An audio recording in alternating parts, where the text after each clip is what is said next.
प्रणाम देवी और सज्जनों। आज हम नारद जी की जन्म की कथा सुनेंगे। देव ऋषि नारद पहले गंधर्व थे। एक बार ब्रह्मा जी की सभा में सभी देवता और गंधर्व भगवान नाम का संकीर्तन करने के लिए आए। नारद जी भी अपनी स्त्रियों के साथ उस सभा में गए। भगवान के संकीर्तन में विनोद करते हुए देखकर ब्रह्मा जी ने इन्हें शाप दे दिया। जन्म लेने के बाद ही इनके पिता की मृत्यु हो गई। इनकी माता दासी का कार्य करने, इनका भरण पोषण करने लगी। एक दिन गांव में कुछ महात्मा आए और चातुर्य मास बिताने के लिए वहीं ठहर गए। नारद जी बचपन से ही अत्यंत सुशील थे।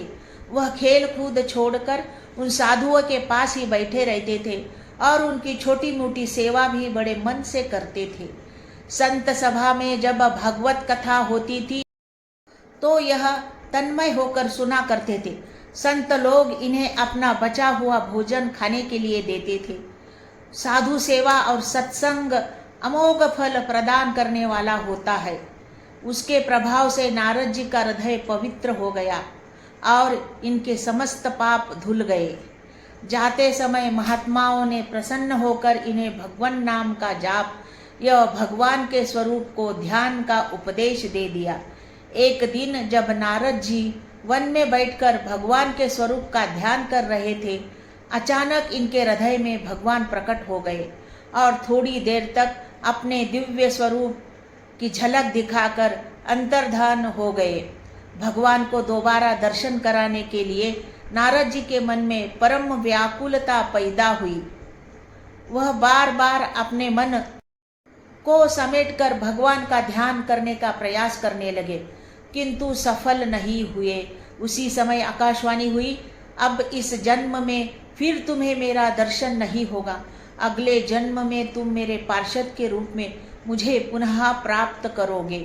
समय आने पर नारद जी का पंचभौतिक शरीर छूट गया और कल्प के अंत में वह ब्रह्मा जी के मानस पुत्र के रूप में अवतीर्ण हुए। देवर्षि नारद भगवान के भक्तों में सर्वश्रेष्ठ है।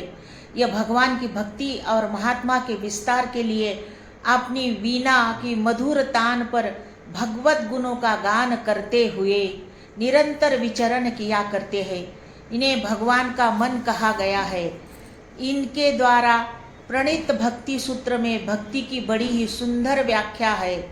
अब भी यह अप्रत्यक्ष रूप से भक्तों की सहायता करते रहते हैं। भक्त प्रहलाद, भक्त अम्बरीश, ध्रुव आदि भक्तों को उपदेश देकर इन्होंने ही उन्हें भक्ति मार्ग में प्रवृत्त किया।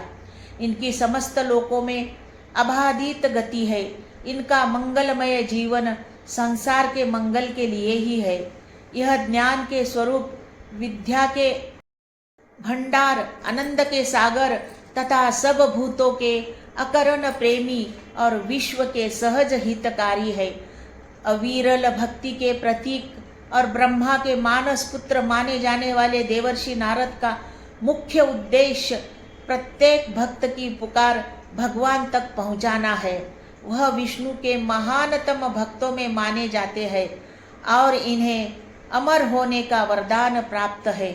भगवान विष्णु की कृपा से यह सभी युगों और तीनों लोकों में कहीं भी प्रकट हो सकते हैं।